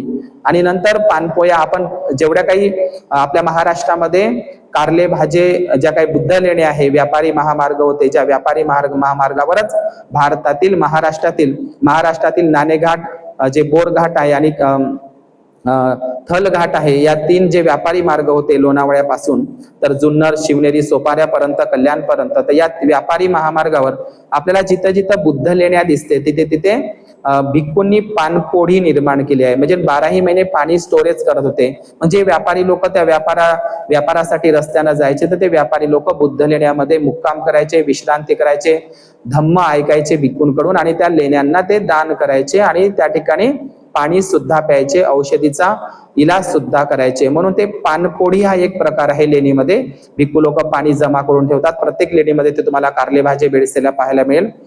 तर ते पानपोळीचंच रूपांतर नंतर सम्राट अशोका म्हणजे ते पानपोईचं रूपांतर आहे. तर हे पानपोई सम्राट अशोकांनी पानपोई 4 कोसावर विहिरी बांधल्या होत्या, हौद निर्माण केले होते आणि अभयारण्य जंगलात म्हणजे प्राण्यांना सुद्धा अभयारण्य सम्राट अशोकांनी निर्माण केले होते. गाय असेल, बैल असेल, मनुष्यासाठी सुद्धा हौद आणि भिक्खू लोकांसाठी सुद्धा हौद. भिक्खू हे रस्त्यानं चालत असतात, उन्हाने त्यांचे पाय जळत असतात, म्हणून सम्राट अशोकांनी दोन्ही महामार्गाच्या बाजूला मोठमोठी झाडं लावली होती, जेणेकरून भिक्खू लोकांना आणि उपासक लोकांना सावलीने जाता येईल, त्रास होणार नाही. म्हणून सम्राट अशोकांनी काही वन औषधीचे झाडं भारतात भेटत नसेल तर ते विदेशातून मागून आणले आणि ते वन औषधीचे झाडं जिथं बुद्ध लेण्या असेल, बौद्ध विहार असेल, स्तूप असेल त्या ठिकाणी लावलेले आहे. ज्या ठिकाणी संघाराम असेल, म्हणून सम्राट अशोकांनी पिंपळ असेल, वड असेल, अशोक असेल, जांभूळ असेल किंवा आंबा असे अनेक झाडं सम्राट अशोकांनी लावलेली होती. आणि म्हणून आपण जर पाहिलं तर भारतामध्ये म्हणजे नंतरच्या काळामध्ये महामहिंद्र आणि संघमित्रा श्रीलंकेला जात असताना श्रीलंकेला अशोक वाटिका आजही आहे. म्हणजे श्रीलंकेचा जो देवानांपियतिस्स बौद्ध राजा आहे, सम्राट अशोकाची आठवण म्हणून श्रीलंकेला सुद्धा अशोक वाटिका आहे. ज्या अशोक वाटिका रामायणामध्ये खोटी दाखवल्या जाते की श्रीलंकेला जेव्हा पळवून घेऊन जाते तर ती सीता अशोक वाटिकामध्ये असते. ती सीतेची अशोक वाटिका नसून सम्राट अशोकांच्या नावावर श्रीलंकेला झालेली ती अशोक वाटिका बौद्ध राजा तिस्स यांनी निर्माण केली होती. आणि पाटलीपुत्रला जी तिसरी धम्मसंगीती भरवण्यात येते, सम्राट अशोक भरवतात, तर ती अशोकाराम विहारामध्येच असते. म्हणून बुद्धाला आणि जीवकाच्या सोबतच अनेक बौद्ध भिक्खूंना, विद्वान भिक्खूंना औषधीचं नॉलेज होतं. जसं की नागसेन भिक्खू आहे, नागसेन असेल, असंग असेल, बोधिधम्मन असेल, मिलिंद असेल, बोधिधर्मन असेल, तर या भिक्खूंना सुद्धा औषधीचं ज्ञान होतं. नंतर गुप्त काळामध्ये 5व्या शताब्दीमध्ये गुप्त काळामध्ये पाटलीपुत्र पटण्याला कुंभरार नावाचं एक ठिकाण आहे, तिथे धन्वंतरी नावाचा एक भिक्खू राहत होता. आपल्याला माहित आहे की धन्वंतरी हा दिवाळीच्या दिवशी त्याची पूजा करतात, परंतु धन्वंतरी हा बौद्ध भिक्खू होता गुप्त काळातील. त्याचं शिल्प अभिलेख कुंभरारला म्हणजे पटण्याला सापडलेले आहे, कुंभरार या ठिकाणी. तर धन्वंतरी हा भिक्खू होता. ज्याप्रमाणे बुद्धाला विष्णूचा 9वा अवतार करून टाकलं, त्याचप्रमाणे धन्वंतरी भिक्खूला सुद्धा विष्णूचा अवतार करून टाकलेला आहे ब्राह्मणवाद्यांनी. तर धन्वंतरी हा गुप्त काळातील विद्वान भिक्खू होता आणि त्यांनी पटण्याला म्हणजे कुंभरारच्या पटण्याला त्या ठिकाणी आरोग्य विहार भिक्खू संघस दान, आरोग्य विहार हे भिक्खू संघाला दान केलं होतं. त्यांना आरोग्य विहार भिक्खूशाला बांधलेली होती. आणि म्हणून प्रथमशील तथागत भगवान बुद्धाने आज उन्हाचा पारा एवढा वाढलेला आहे, एवढा वाढलेला आहे उन्हाचा पारा, त्याला कारण हेच आहे की तथागत सम्यक संबुद्धाच्या पंचशिलापैकीच्या पहिल्या शिलाचं पानाती पाता म्हणजे बुद्धाने केवळ मनुष्यच नाही, प्राणीच नाही, तर झाडांची सुद्धा कत्तल करू नये, हत्या करू नये. आणि लोकांनी आपल्या स्वार्थासाठी झाडांची हत्या केली. बुद्धाच्या पंचशिलातलं पहिलं शिलाचं उल्लंघन केलं, म्हणून आज उन्हाचा पारा वाढताना आपल्याला दिसत आहे. म्हणून बाबासाहेबांनी बुद्धाचंच पंचशील हे संविधानामध्ये कलमाच्या रूपात टाकलेलं आहे. आपण पाहिलं असेल वीरप्पन, ज्याला पुष्पा नावाचा सिनेमा निघाला होता, त्याच्यामध्ये वीरप्पनने रक्तचंदनाची झाडं तोडली होती. म्हणजे एक जरी सागाचं झाड, एक जरी रक्तचंदनाचं झाड किंवा एक जरी जंगलातील मोर जर मारला तर पंचशिलाच्या नियमानुसार आणि भारतीय संविधानानुसार त्याचे कलम आहे, दंड आहे. म्हणून तुकोबाराय जर असेल, त्यांनी वृक्षवल्ली आमा सोयरे वनचरे म्हणजे वृक्षाचं जतन करा, झाडे तोडू नका, झाडे लावा, झाडे जगवा, हा संदेश सर्वप्रथम तथागत बुद्धांनीच दिलेला आहे. आणि सम्राट अशोकांनी 84,000 बोधिवृक्ष जम्बूद्वीप भारतामध्ये आणि बाहेर देशामध्ये लावून तो आदर्श निर्माण केलेला आहे. झाडे तोडू नये. भगवान बुद्धांनी तर भिक्खूला सुद्धा सांगितलंय की भिक्खूंनो, आपण जंगलामध्ये राहत असताना विनय पिटकात सांगितलं आहे की गवतावर म्हणजे हिरव्या गवतावर सुद्धा उभ्याने लघवी करू नये, हे बुद्धानं सांगितलंय. भिक्खूनं जंगलातील फळे तोडू नये, पडलेली फळं खावी. आणि दुसरी गोष्ट, भिक्खूनं झाडे तोडू नये, हे विनय पिटकामध्ये भगवान बुद्धांनी सांगितलेलं आहे. कारण झाडाखालीच, वनाखालीच बुद्धाला ज्ञान प्राप्ती झाली होती. आपल्याला नंतरच्या काळा माहित आहे की डॉक्टर बाबासाहेब आंबेडकर किती वृक्षप्रेमी होते. जेव्हा त्यांनी मिलिंद कॉलेजची पायाभरणी केली तर सर्वप्रथम त्यांनी बोधिवृक्ष आणि अशोक वृक्षच लावलेलं होतं. आणि त्या ठिकाणी मिलिंद कॉलेजच्या बाजूला नागसेन वन म्हणजे वनाचा किती म्हणजे नागसेन वन बांधलेलं होतं. बाबासाहेबांनी दिल्लीच्या घरी सुद्धा त्यांचं गार्डन प्रसिद्ध होतं. बाबासाहेब विशेष गार्डन मध्ये ते सेवा करत होते झाडांची, हे सुद्धा आपण पाहतो. जेव्हा सोपारा या ठिकाणी बाबासाहेब बुद्ध पौर्णिमेला गेले होते मुंबईच्या आणि सारनाथला गेले होते, त्यावेळी ठिकाणी त्यांनी सुद्धा बाबासाहेबांनी आंब्याच्या झाडाखाली लोकांना उपदेश केला होता असा उल्लेख आहे. आणि जेव्हा डॉक्टर बाबासाहेब आंबेडकर वर्धेला आले तेव्हा ते सुद्धा सेवाग्रामला झाडाखालीच त्यांनी सेवाग्रामच्या लोकांना उपदेश केला होता. आणि आपल्याला माहित आहे 11 दिवस बाबासाहेब बडोद्याला गुजरातला राहिले होते सयाजीराव गायकवाडकडे. तर बाबासाहेबांनी जो संकल्प केला होता तो सुद्धा वडाच्या झाडाखालीच केला होता. म्हणून ते संकल्पभूमी वडाचं झाड आजही तुम्हाला बडोद्याला पाहायला मिळेल. आणि असा बौद्ध साहित्यामध्ये उल्लेख आहे की अरहत महाकाश्यप धुतांगधारी भिक्खू यांना उपसंपदा भगवान बुद्धांनी वडाच्या झाडाखालीच दिलेली आहे. म्हणून झाडे म्हणजे भगवान बुद्धांच्या पहिल्या शिलाचं उल्लंघन म्हणजे झाडांची सुद्धा हत्या करू नये, हे भगवान बुद्धांनी जगाला पहिल्यांदा सांगितलेलं होतं. झाडे एक प्रकारची वृक्षांची घरं असतात, जशी आपली घरं असतात. जशी आपली घरं जर कोणी तोडली तर आपल्याला दुःख होतं. झाडे म्हणजे पशु पक्ष्यांची घरटे असतात, त्याच्यावर पिलं असतात आणि त्याचप्रमाणे प्राण्यांची ती घरं असतात. म्हणून अनेक लोक आपण पाहिलं असेल की तंबाखूचे झाडं, या तंबाखाच्या झाडाला कुठलेही प्राणी खात नाही, परंतु मात्र माणसाकडे बुद्धी असून माणूस मात्र तंबाखाच्या झाडाला खातो. आणि म्हणून आपण पाहिलं असेल की चाय हा जो शोध आहे, चायना देशामध्ये चाय हा जो प्रकार आहे हा बोधिधर्म नावाच्या भिक्खूंना दिलेला आहे. नंतरच्या काळामध्ये पाहिलं असेल की बौद्ध भिक्खू जे सातवाहन काळामध्ये, वाकाटक गुप्त काळामध्ये जे बौद्ध भिक्खू असायचे, हे बौद्ध भिक्खू बौद्ध लेण्या करून जंगलामध्ये राहायचे. आता जंगलामध्ये जर बौद्ध भिक्खू राहत असेल तर बौद्ध लेण्या हे केवळ वर्षावासाचेच नाही, ध्यान साधण्याचेच ठिकाण नाही, तर सर्वच्या सर्व बौद्ध लेण्या हे बौद्ध विद्यापीठच होते, बौद्ध धम्म प्रचार आणि प्रसाराचे केंद्र होते. बौद्ध लेण्यांमध्ये चिकित्सा आणि औषधी शास्त्र सुद्धा चालायचे. म्हणजे ते एक प्रकारचे हॉस्पिटल होते, केवळ वर्षावासाचे ध्यानाचेच ठिकाण नव्हते, तर एक प्रकारे त्या ठिकाणी चिकित्सा शास्त्र, त्या ठिकाणी चिकित्सालय सुद्धा होते, जे भिक्खू लोकच इलाज करायचे.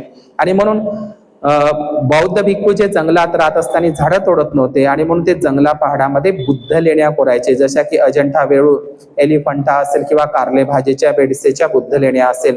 तर बुद्ध लेण्या जर भिक्खू लोक खोदत असेल तर ते बुद्ध लेण्या खोदणं म्हणजे वृक्षाची तोड थांबवणं आहे. आणि म्हणून सम्राट अशोकाच्या काळामध्ये आणि बुद्धाच्या काळामध्ये जे काही नद्या होत्या त्या नद्या स्वच्छ होत्या, दुधासारखं पाणी वाहत होतं. परंतु जगामध्ये असा आकडा आहे की सर्वात जास्त घाणेरड्या, अस्वच्छ, गंदगी नद्या जर कुठली असेल तर ती भारतामध्येच आहे. कारण भारतामध्ये कर्मकांड, काशी असेल, जसं पैठण असेल, त्र्यंबकेश्वर असेल, तर अशा ठिकाणी जे ब्राह्मणाचे कर्मकांड आहे, मृत माणसाची लाकड नदीमध्ये टाकतात. आपल्याला माहित आहे बुद्धांच्या अस्थी त्या नदीमध्ये शिरवण्यात आल्या नव्हत्या, त्यांच्यावर स्तूप बांधले होते, शेतीमध्ये टाकत होते किंवा लोक त्या अस्थींवर झाडं लावत होते, स्तूप बांधत होते. परंतु आज ब्राह्मणांनी मात्र आपल्या धंद्यासाठी, स्वार्थासाठी नदीवर ते मृत माणसाची अस्थी नदीमध्ये टाकण्यात येते. म्हणून भारतातल्या सर्वात नद्या, घाणेरड्या नद्या भारतातल्या आहे, पण एकेकाळी दुधासारख्या नद्या सम्राट अशोकाच्या काळामध्ये होत्या. परंतु बौद्ध भिक्खू हे नदीशील, कारण बौद्ध भिक्खूंची जी उपसंपदा व्हायची, ती नदीमध्येच व्हायची. आणि म्हणून नदीचा आणि उपसंपदेचा सुद्धा खूप मोठा संबंध आहे, कारण बौद्ध भिक्खूंना नदीमध्ये उभे करूनच त्यांची उपसंपदा केल्या जात होती. आणि म्हणून बौद्ध लेण्या ह्या आपल्याला जिथे जिथे बुद्ध लेण्या दिसतात त्या ठिकाणी तुम्हाला नद्या दिसतात. नदी आणि बुद्ध लेणी याचा संबंध आपल्याला दिसत असतो. म्हणून बौद्ध लेण्या हे केवळ वर्षावासाची ठिकाणं नाही, तर ती प्राचीन बौद्ध विद्यापीठच होती आणि बौद्ध धम्माची केंद्र होती, आणि त्या ठिकाणी औषधालय सुद्धा होती. आणि म्हणून आपण जर पाहिलं तर बौद्ध भिक्खूंना आणि तथागत सम्यक संबुद्धांना बौद्ध म्हणजे औषधी शास्त्राचं, चिकित्सा शास्त्राचं ज्ञान होतं. आपल्याला माहित आहे की बुद्धाच्या काळामध्ये जो काही जीवक नावाचा जो भिक्खू झालेला होता, जीवकाला सुद्धा अनेक औषधी शास्त्राचं नॉलेज होतं. आपण पाहिलं असेल की जीवक हे औषधी शास्त्राचं त्यांना नॉलेज असताना म्हणजे जीवक जे आहे हे जीवक ज्यांनी बुद्धाची आणि भिक्खू संघाची सेवा केलेली होती, तर जीवकाला अनेक औषधी शास्त्राचं नॉलेज होतं. जसं की आपण पाहिलं की जीवक हे नेत्ररोग तज्ज्ञ होते, पेट रोग तज्ज्ञ होते, तज्ज्ञ रोग होते, पिलिया रोग तज्ज्ञ तज्ज्ञ होते, मेंदू रोग तज्ज्ञ होते, बालरोग तज्ज्ञ होते. एवढंच नाही तर ते पेट रोग तज्ज्ञ होते, नेत्ररोग तज्ज्ञ होते, कर्णरोग तज्ज्ञ होते, पिलिया रोग तज्ज्ञ होते आणि मेंदूरोग तज्ज्ञ होते. एवढंच नाही तर आज त्यांना आपण ढोर डॉक्टर म्हणतो, तर ते जनावरांवर सुद्धा जीवक इलाज करायचे. आणि म्हणून जीवकाचं उदाहरण आणि तथागत सम्यक संबुद्धांना सुद्धा नॉलेज होतं, भिक्खूंना सुद्धा औषधी शास्त्राचं नॉलेज होतं. म्हणून नालंदा विद्यापीठामध्ये जे पंचविद्या म्हणून शिकवल्या जात होता, एक सब्जेक्ट होता, त्या नालंदा विद्यापीठामध्ये चिकित्सा विद्या म्हणजे सुद्धा होता, चिकित्सा शास्त्र, औषधी शास्त्राचं नॉलेज सुद्धा शिकवल्या जात होतं. नालंदा विद्यापीठाचा एक पंचविद्या म्हणून एक विषय सब्जेक्टच होता चिकित्सा विद्या किंवा चिकित्सा शास्त्र किंवा औषधी शास्त्र सुद्धा आपण म्हणू शकतो, किंवा बायोलॉजीचा अभ्यास, जीवशास्त्राचा अभ्यास सुद्धा जीवकला होता. आणि मग अशा प्रकारे बुद्धाचा वनाशीन कसा संबंध आहे तर हे मी सांगण्याचा या ठिकाणी प्रयत्न केलेला आहे. बुद्धचे खऱ्या अर्थाने वनवासी आहे, बुद्धांचाच खरा वनवास झालेला आहे. आणि म्हणून आज या ठिकाणी बुद्धाचा वनाशीन, पर्वताशीन, नदीशीन, पहाडाशीन, जंगलाशीन, वृक्षाशीन, कोणत्या कोणत्या वृक्षांशीन संबंध आहे हे मी सांगण्याचा प्रयत्न केलेला आहे. हा भौगोलिक इतिहास म्हणजे बुद्धाच्या जीवनाशीन संबंधित असलेला जो काही भूगोल आहे, भौगोलिक इतिहास आहे, पुरातात्विक इतिहास आहे, मी या ठिकाणी सांगण्याचा प्रयत्न केलेला आहे. तो इतिहास, भौगोलिक इतिहास आणि पुरातात्विक ऐतिहासिक इतिहास सुद्धा आपण जाणून घेतला पाहिजे. त्यावरून सुद्धा आपलं ज्ञान वाढत असते, ज्ञानात भर पडत असते. या ठिकाणी आपण मला ऐकून घेतलं. भवतु सब मंगल, भवतु सब मंगल. खूप मंगल हो, खूप कल्याण हो सर्वांचं. भवतु सब मंगल.